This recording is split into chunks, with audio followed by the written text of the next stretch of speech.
Good morning, friends. This is Meagan from Meagan Healy Studio.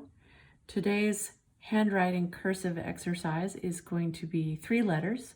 It's going to be A, C, and E. And these are all lowercase.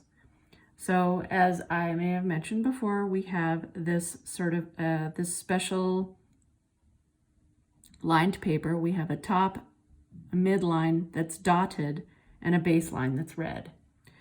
Our lowercase letters are going to really focus the majority of it between this space here, between the dotted line and the red line.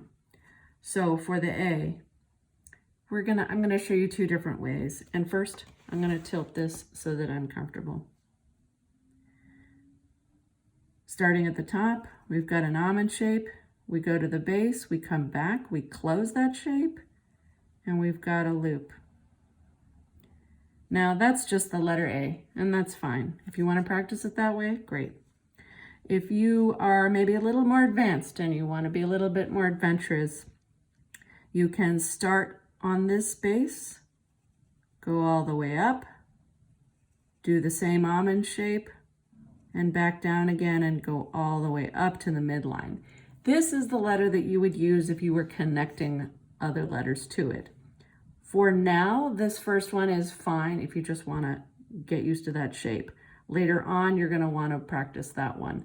For right now, you can practice whichever one you feel is comfortable for you. Next one, C.